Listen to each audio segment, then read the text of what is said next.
So, I am a 29-year-old male and my dad passed away 4 years ago quite suddenly from a heart attack. He had pre-existing heart issues and diabetes, but he had it under control and was getting better. It made no difference and he passed away. At the time, my son was about 18 months, but due to COVID we missed out on some quality time with dad.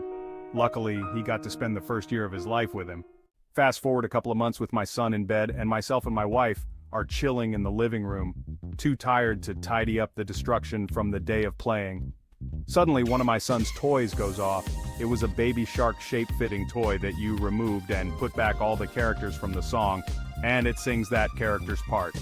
We had lost all the pieces throughout the day, so there is no way for this toy to set off without putting your finger over the tiny sensor and then removing it.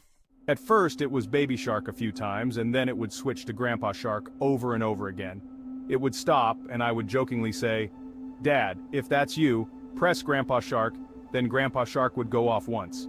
We were both stunned. Without warning, the toy started going off again, alternating between Baby Shark and Grandpa Shark over and over again, eventually getting so fast that you could barely make out what the toy was saying. I panicked and said, "Dad, this isn't funny anymore. If this is you, stop it." And the moment my sentence finished, the toy stopped. My wife ran over there and switched it off. Now let's fast forward again to yesterday. My son is now 5 and I now have an 11-month-old daughter. My daughter was in her high chair and my son was still awake, complaining about dinner as he wanted sweets.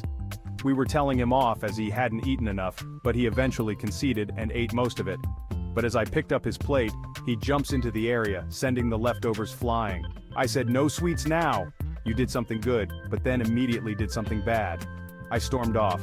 My son was upset and my wife was telling him why he can't have sweets now. I cleaned up the mess. My son cooled off in his bedroom and my wife sorted out the baby ready for a bath. That's when the baby's walker goes off. It's mainly songs and farm animal noises. It hadn't been touched all day and was very much nowhere near anything to go off on its own. You physically have to press a button to make it go off. Since that first incident, we always say Dad's about, following and watching us, so as soon as it stopped, my wife said, "Very funny, Martin. You back again?" The toy went off a few seconds after. We stared at each other in shock and just laughed. We left it a bit longer just in case it was stuck on a loop and nothing happened. I said, "Dad, if it's you, press one of the buttons." Again, the toy went off a few seconds after I finished my sentence, so my wife followed on by saying, "I think he's angry we didn't give his grandson some sweets." The toy went off again, so I said, "Do you want us to give him sweets, Dad?" The toy went off again and we laughed, calling my son back down and giving him the sweets. I stood alone in the room, and one final time said, "Dad, is that you?" But this time, no answer. The toy remained silent. I wonder what would have happened if we didn't give him any sweets.